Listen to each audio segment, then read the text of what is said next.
You came here quiet.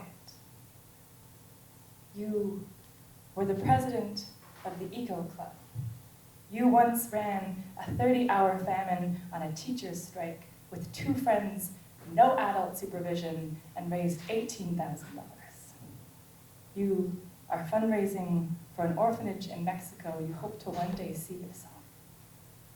But these are not part of who you are, you say. These are just things that you've done. You say you are not a leader, but you come here to learn from some.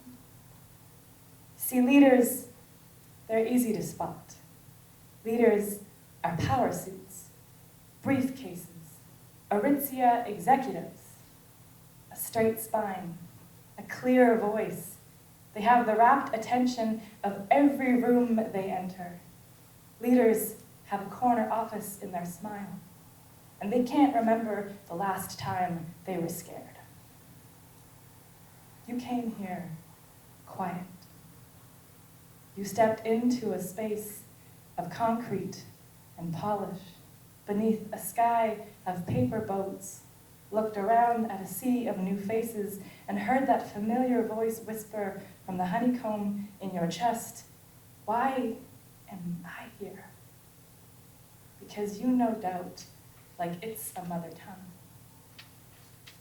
For 10 minutes, they had you break away into smaller circles, like cells dividing in an effort to grow, and after a song of nerves climbed the ladder of your ribs, you rock, paper, scissored into defeat, and suddenly you were picked to be the first one to speak.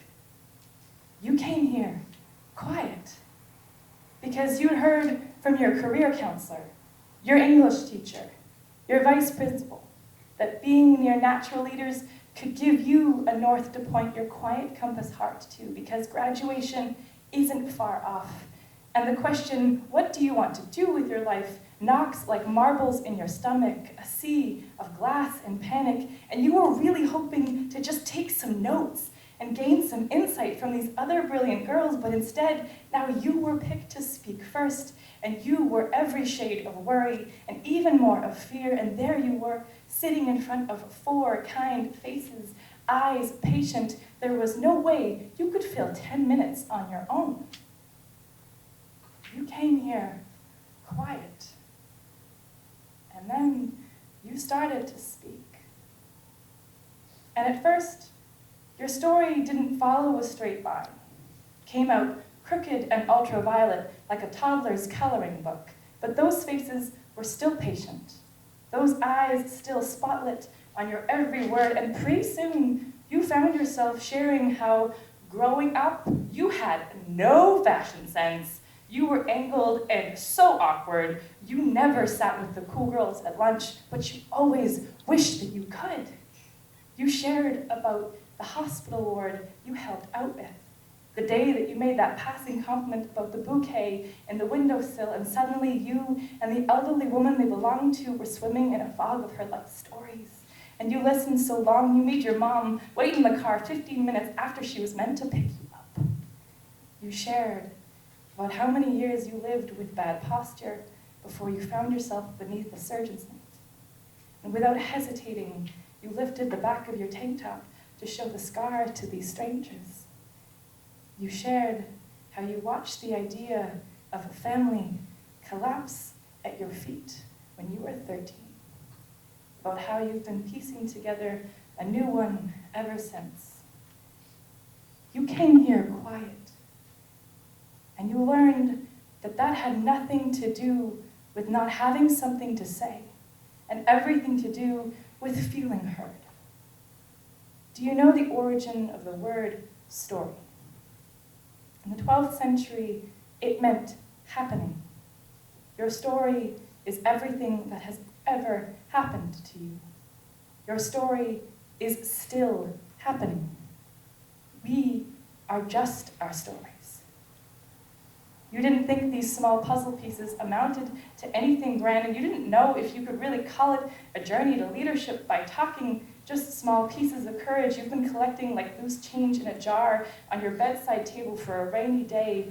And then You were asked to stand at the front of the room as these four kind faces became a dining hall of voices calling out words like fearless, like rebel, like advocate. You have a marker in your hand, and now you are crying because you realize they came here to listen to you, to learn from you, to witness you.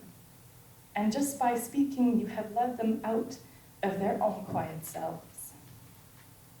See, here's this myth about leadership we were hoping you would unravel. A myth is just a story of divine beings, revered as sacreds, but once the actors are no longer gods, once they become human heroes, it is no longer a myth.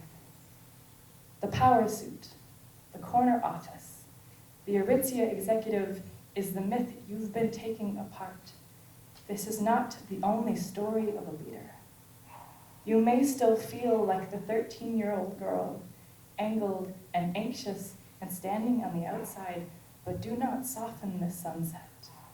You are also the 6-year-old, singing on the bus, making friends with every stranger. The grade 3 girl who goes around decrying friends on the playground, kissing their foreheads, hoping to make them feel better.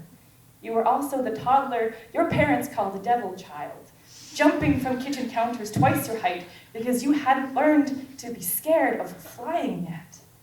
You are a compass spinning, still seeking north, magnetized by pink fluff, marshmallows, bright eyes, sweet and salty, and horrible bosses. You are balance scales, the two-way street, the jetpack. You are looking at the word leader and seeing that it isn't about when you think you might be one, but deciding when to realize you already are. You came here quiet, and you learned just how much you have to say when no one interrupts you.